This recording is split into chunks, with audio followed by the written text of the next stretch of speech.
Well, good morning, my friends. How are you?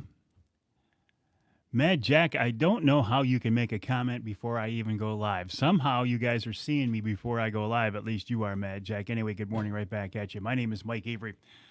This is another edition of Behind the Mic here in the Outdoor Magazine radio studio, here to record this week's Outdoor Magazine radio show. And I will tell you who's coming up here in just a little bit. But first of all, it feels good to be back in the studio after taking a week off. I didn't really take a week off, right? I was just gone, but I did double up. So it's not like I was off on vacation. Well, I kind of was on vacation, but it was a working vacation. Ed, good morning. How are you? John, nice to have you with us. Craig, buddy, look what I got. My Rocky Mountain Elk Foundation. That's my go-to mug. David, good morning. Hey, Craig, we missed you in Ohio. I think there's a very good chance we'll go back here next year, but probably a week later, closer to the rut. If you're interested in joining us, love to have you with us. David, Brian, James, good morning. Hey, Brent, how you doing, buddy? Randy, Ross, yeah, Trent shot a beautiful buck down there in Ohio with Bill Piles of Ohio Bow Hunting Outfitters. He's the only guy who got a buck, and he certainly did deserve it. There was one miss on a big buck. There were others seen. But it was a great trip. The weather was perfect. Corey, good morning. Hey, congrats on your backyard buck. Good luck in Missouri. Jim, good morning. Bruce, Charles, John, Cliff. Well, we know how to fix that, Craig. We know how to fix that. Morning, Josh. How are you? Mark, it was good to see you in Ohio. I was just talking here with Craig Plowman. I said we missed him. And I don't know if I'm joining the hunt next year, but I think there will be another hunt in Ohio. Bill says next year, why don't you come back a week later, which would be perfect because it would be a little closer to the rut. I think that would be wonderful. David, good morning. How are you? How are things in the Yoop? Captain Jim, Greg. Hello, Tim. Tim, I think I told you this, but we're having another Wednesday night live at the Lumberjack Restaurant in West Branch, Wednesday, December 6th. Too early to call for reservations, but not too early to put on your calendar. Hey, Mike, how are you, buddy? Chad Bailey, good morning, Mike. In Indiana, booking the new 2024 Bear Archery in Trophy Ridge. I look forward to seeing what Bear Archery has coming. Bear is, for a company that's been in the archery industry for so long, Bear Archery is a pretty cool story, and some of the things you guys are coming up with now. I'm also impressed, Brent, with what I'm seeing from Darton. Their new crossbows, pretty cool. I just wish they would make a decocking crossbow. Then I'd go back to Darton in a heartbeat. Good, Tim. I'm glad to hear that. Only reason I switched from Darton to 10 Point was because I wanted a bow that I could decock. I didn't want to have to shoot it every time to unload it. Where'd you go? Uncle Johnny, how are you, buddy? Tim checking in from Skidway Lake. My name is Mike Avery. This is Behind the Mic with me, Mike Avery. I'm here behind two microphones, my social media microphone and my broadcast microphone. I will switch to the broadcast microphone in just a few minutes. Coming up on this week's Outdoor Magazine radio show, as long as we're talking about that, Chris Durson of Rapid River Knives is my first guest this week. This is my Rapid River knife. Uncle Johnny has one now, too. It's got a little bit of crap on it because I was using it to cut an apple yesterday.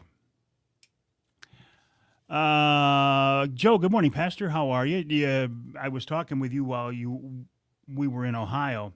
Did you see that buck my grandson Trent shot? Wasn't that a nice buck? I had a close encounter with a borderline shooter, probably 125-ish inches, rattled him in along with another buck. He would not give me a shot. I had him broadside at 40 yards, but I had too much brush in the way. Jared, good morning. Brent says that Renegade received. I think you're probably one of the first people, Brent, to get one of those Renegades. Good morning, Chris. Okay, Chris Durson of Rapid River Knives is my first on the show this week. Then Mark Gross, of Michigan's meteorologist. He's going to talk about the winter weather forecast. Now, He's going to want to talk about El Nino and El Nina. That stuff means nothing to me. Mark, what I want to know is it going to be cold and is there going to be snow? And he will tell me about that. Yeah, thank you, Joe. Justin from the office, he'd rather be in the woods this morning. So would I. I mean, I like being here in the studio, but right now is the time to be in the woods, isn't it, Justin? I agree, Chad. Rapid River Showroom, unbelievable store. If you haven't seen it, worth the trip. It's on US 2, just east of Rapid River. Also on this week's show, and Captain Jim, listen to this. Captain John Littlefield is joining me.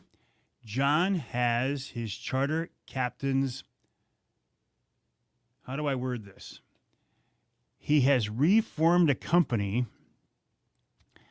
that he used to work for before that offers charter captain's classes. By the way, if you want to become a charter captain, you can use the promo code Avery23 and get $100 off. Avery23 from Captain John Littlefield. The website is pmtcaptains.com, pmtcaptains.com. More on that on the radio show. Then Nick Green of MUCC joins me. In our third hour, Don Barnard on fall trophy muskie fishing here in Michigan. Don just shot a big whitetail in South Dakota, by the way. Jerry says, good morning. Looks like we had a great time in Ohio. Congrats to your grandson and his buck, and I enjoyed the little piece on the Rumpola buck in your words. Thank you, Jerry. Appreciate that. Brandon says Detroit River on fire, walleye 40 to 50 feet, lots of steelhead and coho also coming in. Good morning, Mike. How are you? Mike, Wednesday Night Live at the Lumberjack, December 6th. Yeah, John Littlefield is a great instructor. He's the guy who walked me through the class and got my captain's license. Thank you, Mike. Appreciate that. Speaking of, I won't mention that yet. I'll mention that next week. What else is on my list? Halloween just around the corner. Isn't it interesting? Johnny Bowler, the Bear Whisperer. Good morning, buddy. Isn't it interesting how Halloween has become the predominant holiday in our country? There's more money spent on Halloween than there is on Easter and Christmas and Thanksgiving. Hey, Jan, how are you? And the people in the city where I live, there are some neighborhoods that are just crazy, the decorations they're putting out there. And it's dragons and sorcerers and witches, and it's kind of creepy. Honestly, it's kind of creepy in some ways, isn't it? But anyway, the good thing about Halloween is it signifies the unofficial kickoff of the whitetail rut. Now, if you've been in the woods or been monitoring your cameras, you can see it. The deer activity has picked up. Son James and I went out yesterday to move a tree stand, a Primal double tree stand, by the way, primaloutdoors.com. Speaking of Primal Outdoors, by the way, I'm recording a Primal podcast today talking with Tyler Jordan. Tyler, the son of Bill Jordan of Realtree fame. Dave says Halloween is his anniversary, 33 years. Dave, how did she put up with you for 33 years? She must be a saint. Happy birthday, or happy Halloween, happy anniversary. And by the way, today is my mother's birthday. She will not see this, but happy birthday, Mom. Love you. So the deer activity is picking up. Mike said, I had a first yesterday.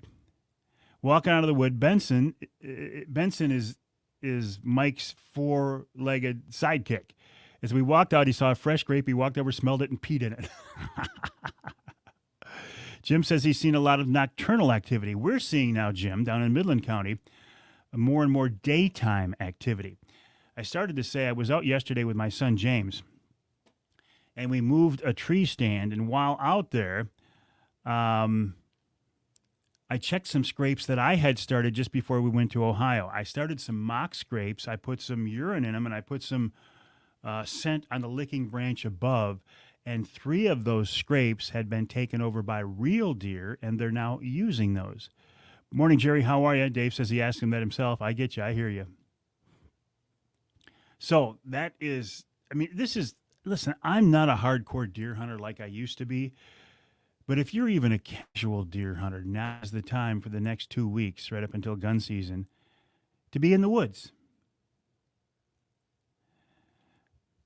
Mike says he already had a buck break off both of his G2s, went from number one shooter to wouldn't pick up his bow. It's an interesting and fascinating time in the whitetail world. It goes from a time when the does control everything that happens to, for a 2-week period, the bucks actually start to control what happens out there in the woods. Although still, even now, if you want to shoot a buck, if you got does in front of you, that's the best live bait you can have. Brian, how you doing? Brian says, fellow old guy. I made a comment about you need two guys to put up a ladder stand, especially when one of them is an old guy. And Brian said, well, you're not old. And he sent a picture of both of his hips that had been replaced. I said, well, I can send you an x-ray of my knees if you want. I'm in the old guy club. Rubs and scrapes. Let's talk about this for a minute because there is some misconception. Rubs and scrapes. We see them both in the woods this time of year. Both are a welcome sign because it means a buck was in the area. A rub is on a tree. A scrape is on the ground. Sometimes you'll hear people talk about, I saw a scrape on a tree. You didn't. If it's on a tree, it's not a scrape. It's a rub. If it's on the ground, it's a scrape. Now, a rub by itself is cool. It means a buck traveled the area. A scrape is even better.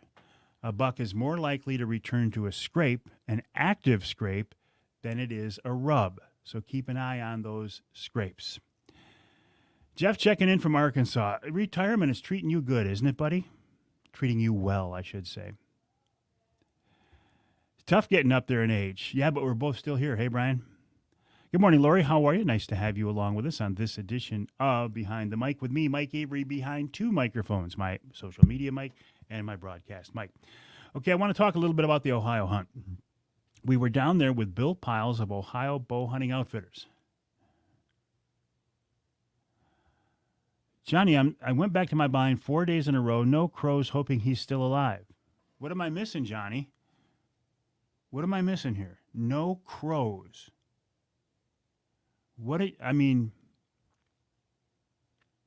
Help me out, Johnny. No crows, hoping he's still alive. Help me out.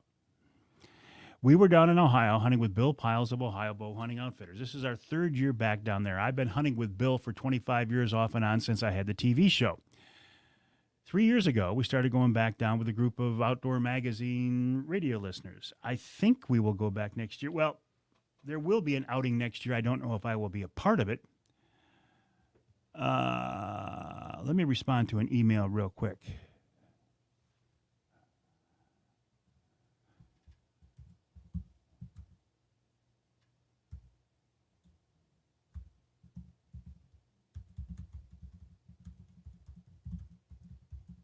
Sorry, this is a behind the mic thing here, but I'm also in the studio behind the scenes. Had to respond to that email.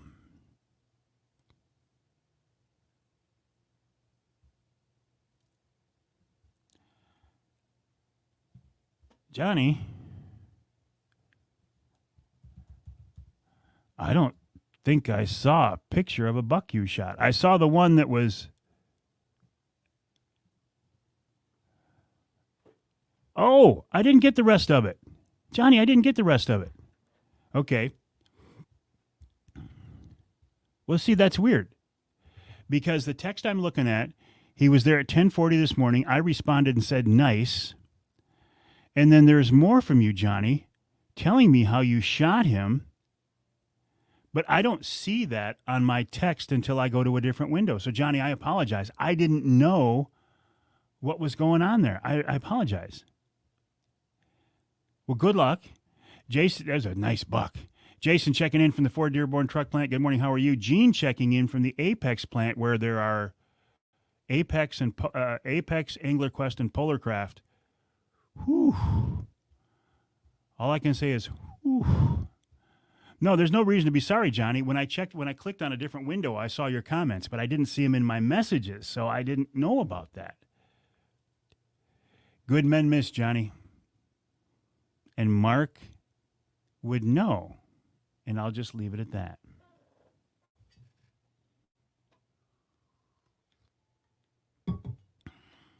Okay, So we talked about rubs, we've talked about scrapes, two different things.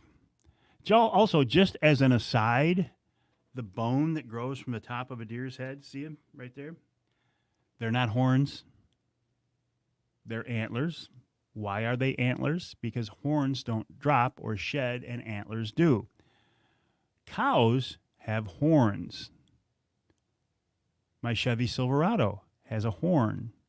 Whitetails have antlers. Hit them high behind the shoulder. I'm sorry to hear that, Johnny. But it does happen, right? It does happen. We've all missed. And we've all made bad shots. The goal of every hunter is to make a quick, clean, humane killing shot, but it doesn't always happen. That's part of the heartbreak of hunting. The good news is when an animal survives, as I'm thinking yours did, Johnny, maybe you'll get a chance. Maybe get a second shot. Okay. Next Wednesday night, which is the November 1st, I believe. Can you believe it? Yeah, November 1st. I will be doing a Wednesday night live with Chris Durson. All right, got to respond to this now. Okay. Of Rapid River.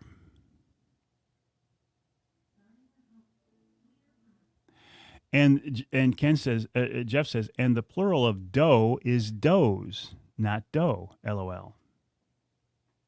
Yeah, I saw a bunch of doe in the field. No, you saw a bunch of does in the field.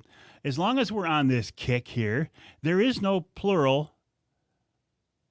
The word walleyes does not exist.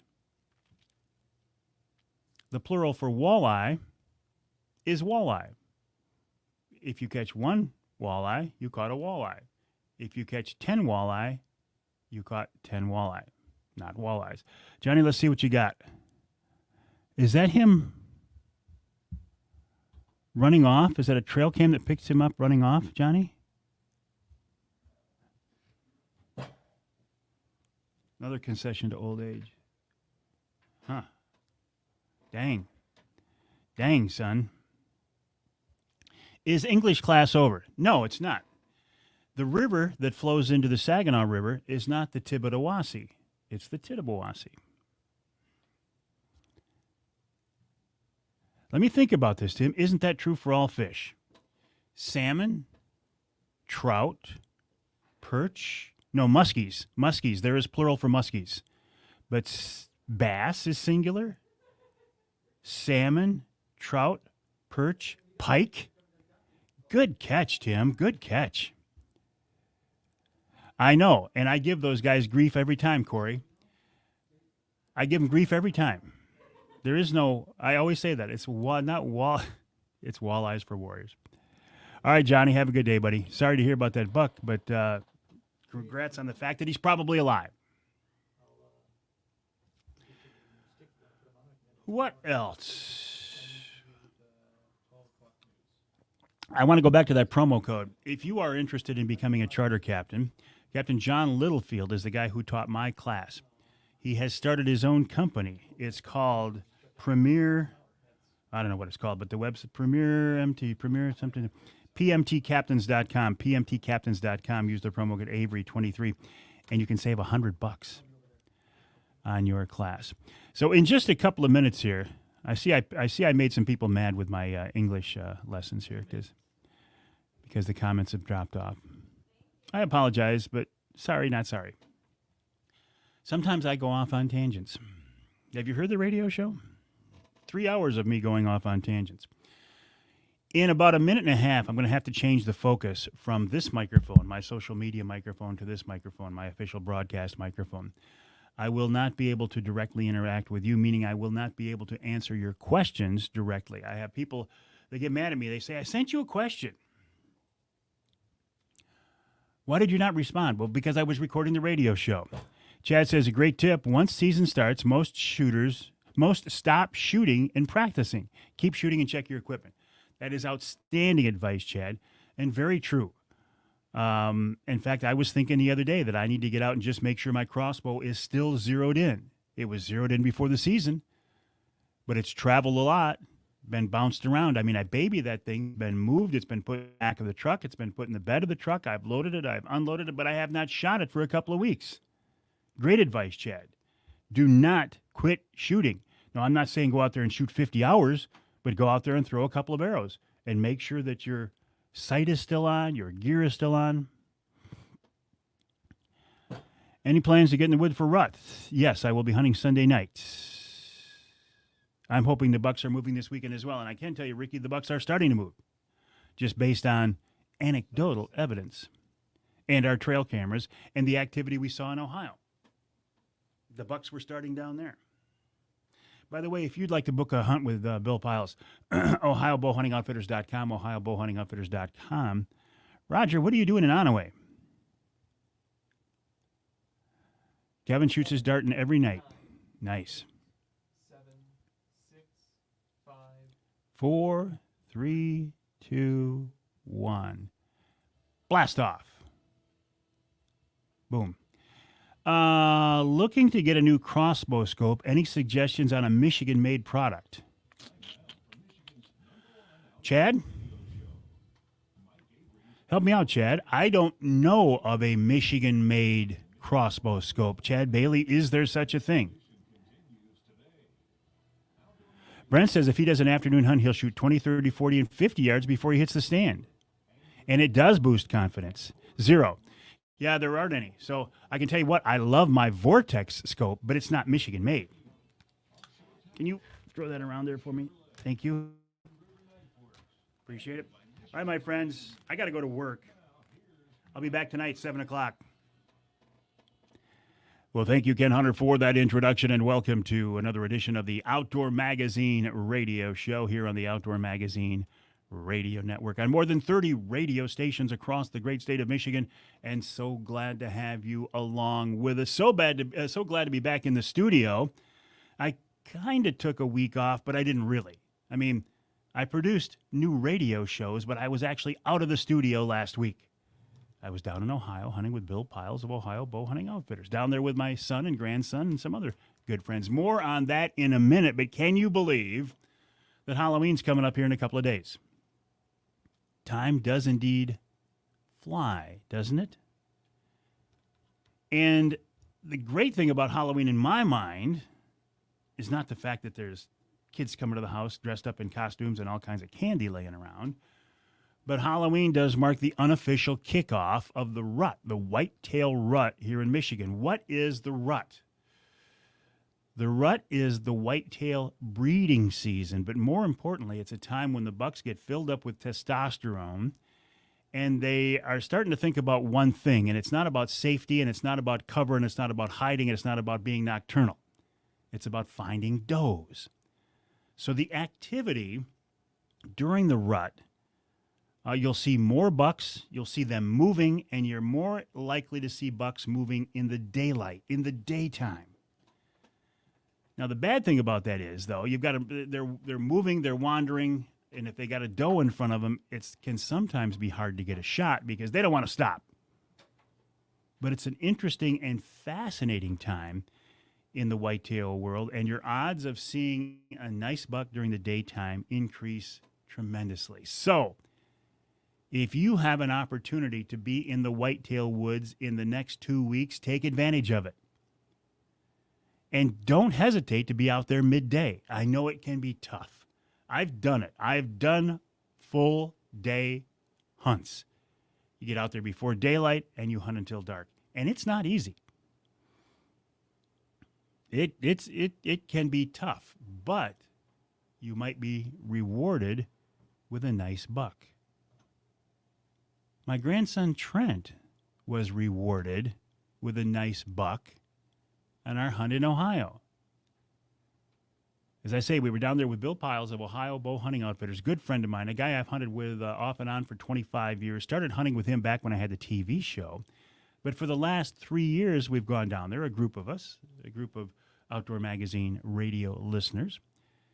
And this time we had another great group, including my son James and my grandson Trent. So this was a real treat to be able to hunt out of state with the three of us. Trent had never hunted out of state before, and to be honest, he'd never really seen a really nice buck. He'd seen some, year and a half old, maybe 2.5-year-old Michigan bucks, but We knew going down there he had a good chance of seeing a bigger buck than he'd ever seen in his life.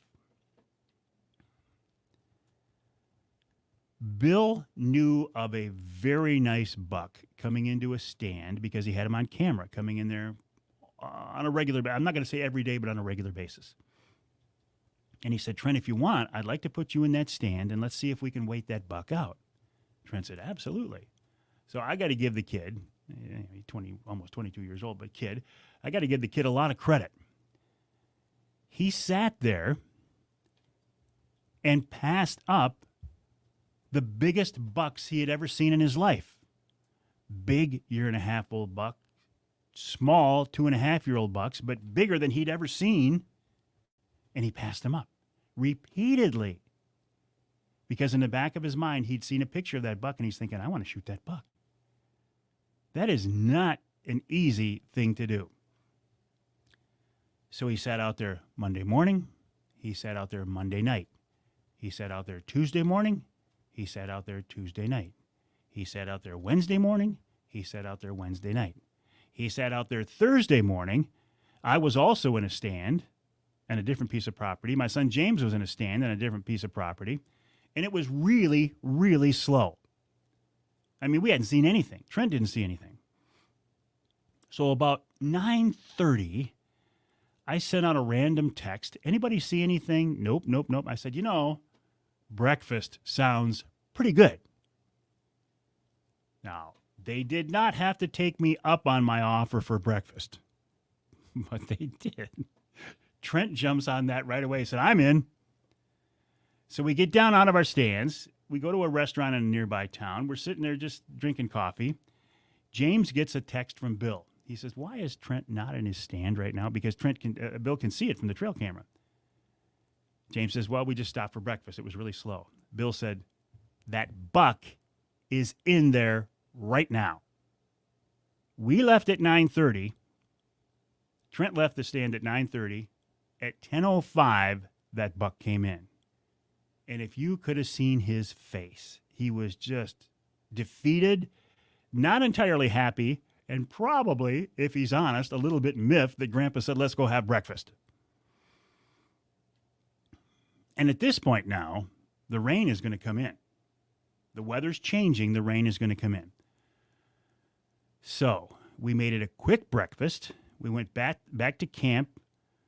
Trent got some things around. He went out there for the rest of the day on Thursday.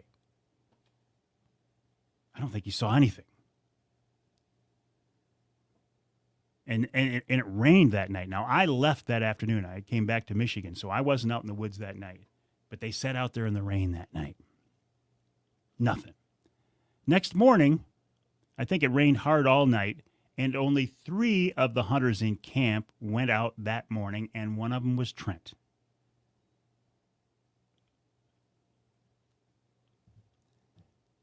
"9:15 that Friday morning, I get a text from James that said, Trent just shot him. And I'm in my office downstairs, and my wife, Denise, thought I was having a heart attack or somehow hurt myself or something because I started to yell. Trent shot that 131-inch buck, dropped him in his tracks. How cool is that? Talk about somebody earning a buck. That kid earned that buck, and I am so proud of him, and I am so happy for him. I mean, what a wonderful. You can see that buck on my Facebook page or my Instagram feed. It's just a beautiful, beautiful buck. Now, how did I do? I didn't shoot a buck, but I had some close encounters. I also was kind of waiting for a big buck, a certain buck that Bill had pointed out to me. Now, if another decent buck came in, I was going to shoot it. Didn't get the opportunity. One night in the stand, I did have a very, very cool opportunity.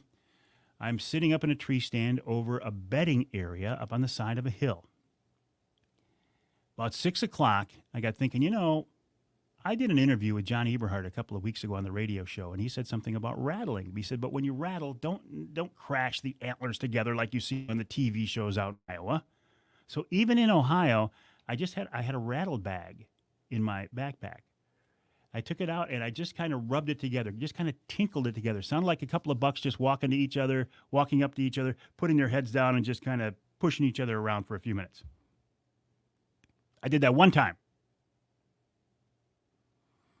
5 minutes later, 2 bucks came out of the bedding area looking around to see who that buck was that had just rattled.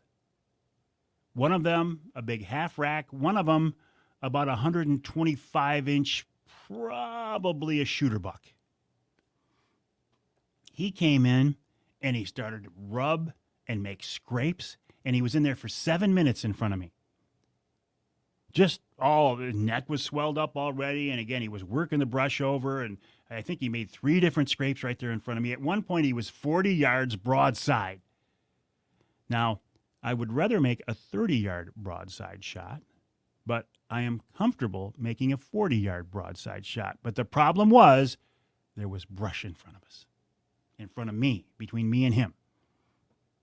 And I just couldn't let an arrow go. But that experience alone made for a great hunt. I saw several other 2.5-year-old bucks. It was a great hunt. But the fact that Trent passed on smaller bucks, sat there for 5 straight days, hunted every day, and waited it out and was patient and made a beautiful shot on a beautiful buck. I'm telling you what, that was one of the best hunts I have ever been a part of. Hunting with your family is a lot of fun. I got to tell you, it's an awful lot of fun. And in this case, it was very, very, very rewarding. And we will probably go back to Ohio next year. If we do, I think it's going to be a week later this time to be a little bit closer to the rut. Stand by for details on that. Again, the website for Bill is ohiobowhuntingoutfitters.com, ohiobowhuntingoutfitters.com. Coming up after the break here on the Outdoor Magazine Show, Chris Durson of Rapid River Knives, then Michigan's meteorologist Mark Torregrossa. What is the winter weather outlook? Mark will have those details. In hour number 2, Captain John Littlefield. He has started his own company, and he can teach you how to be a charter captain. Then Matt Smith of Matt Smith Outdoors on buying recreational properties. Nick Green of MUCC. And in hour number 3, Don Barnard talks about fishing for trophy muskies in the fall. And, of course, we're going to wrap it all up with wild game chef extraordinaire Dixie Dave Miner. My name is Mike Avery.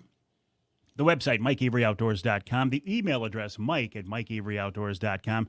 Don't hesitate to reach out. Send me your pictures. I want to see them, Mike@MikeAveryOutdoors.com.